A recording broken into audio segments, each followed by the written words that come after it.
This morning on The Dish, Bern's Steakhouse.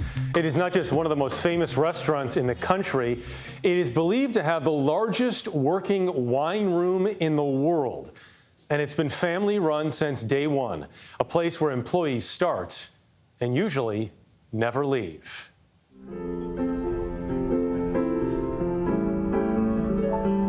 Bern's Steakhouse in Tampa, Florida, has 8 different dining rooms, each with their own distinct look.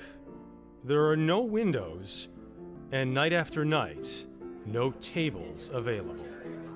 What is it about that ambiance?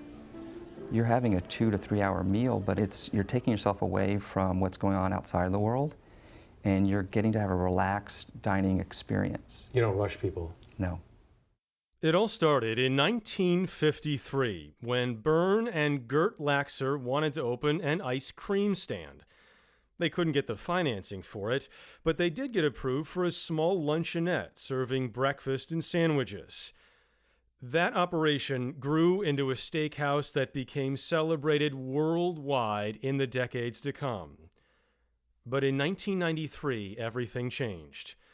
On a drive back from work, Bern Laxer was hit by another car and suffered terrible injuries.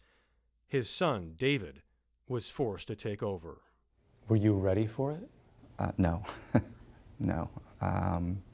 Luckily, we had people that were great working with us. Some of Bern's servers have been here for more than 40 years and trained for over a year before being allowed to wait on customers. The current executive chef is only the 4th in the history of the restaurant. Chad Johnson showed us a Bern's staple, beef carpaccio, made from Chateaubriand, aged to perfection over 7 weeks. I mean, look at this thing. It is just gorgeous. No, it's fascinating. Yeah, it's really fascinating to see this turn into that. Plating step 1, roll out the meat. Probably the only time you've ever used a rolling pin for making a steak. Yes. Possibly the only time I've ever used a rolling pin. No, that's not true. All right, so that's one. So if you're working a cold station, you have to do about another 80 of those a night. Also on the plate, arugula, roasted grapes, Parmesan, and red onion dressed with a tart vinaigrette, and finished off with some ground pepper, sea salt, and truffle aioli. The half-dried grapes really, it's phenomenal how it's such a simple thing. You take for granted a grape's an everyday ingredient, but just with a little different preparation on it, it really changes the flavor of them. You can really taste the age on the beef. Out of this world. It's a pretty awesome dish. Out of this world. If there's one thing Bern's is even more famous for than its meat, it's the wine. Finish your martinis, let this kind of warm up and breathe and do its thing. Bern Laxer spent decades traveling and accumulating his collection.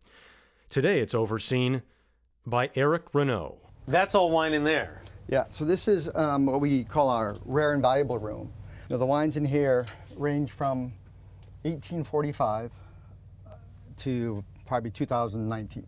Wow. There are 110,000 bottles in this cellar and another 400,000 across the street in a warehouse. Renault says it is believed to be the largest working wine room in the world for a restaurant.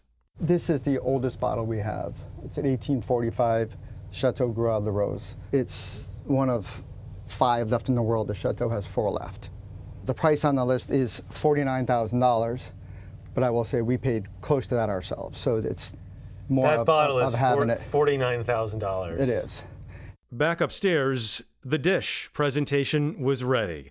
To start, a sampling of Wagyu, filet mignon, and Delmonico, served with onion rings and a thrice-baked potato. I mean, if you're going to twice bake it, you may as well thrice bake it. Exactly. Have you tried the quad bake? I have not tried the quad bake. Okay. French onion soup is a Bern's forever dish. There was asparagus with egg, a wedge salad. Look at that bacon on it. I know. That's everything's better with bacon, right? There you go. Carrots, lobster, stuffed quail, and to top it off, a 36-ounce porterhouse. What's your favorite kind of steak?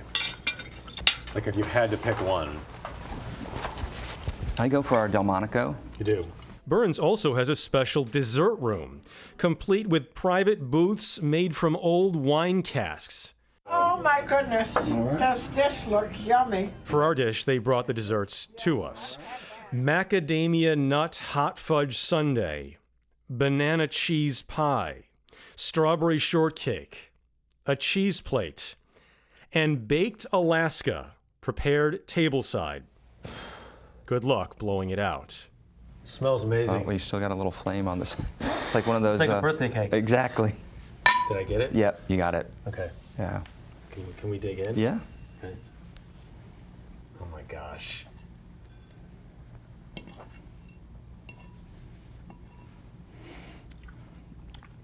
That's fantastic. Yeah. At Bern's, the dishes are mostly classics. But when it's worked for 70 years, why not? What do you see as the future of Bern's? I think if you come here 20 years from now and you sit down and you remember it, that's what I remember Bern's was 20 years ago. But with the little tweaks here and there, I think that would be what we would strive for. And what's really amazing is the family atmosphere. I mean, people start working there and they never leave. You know, and that doesn't happen. Yeah. In many companies these days. Yeah. Now they did give me. You're gonna actually own up to this. I will own up to it. They did give me wine, which I of course forgot. This is what happens when you give it to me. You forgot it this morning. I forgot it, so I will bring it in. It's a nice wine, and it was a beautiful, also old wine list. And you forgot that too. Forgot that too. Yeah. Yep. Yeah. I think it's staying at his house. What do you think? Yeah. I don't know about wine. Jeffrey Todd. I got to tell you, I went and there as a everyone. kid. Yeah. My parents took me there. And man, that dessert room, I loved. So cool. And so like, there's sort of, the reason I'm saying that is there's a little something for everyone. Because at the time I was not a meat eater, there's just something for everyone. Yeah. The wine, the food. We took the kids there. It was like 3.5 hours. Yeah.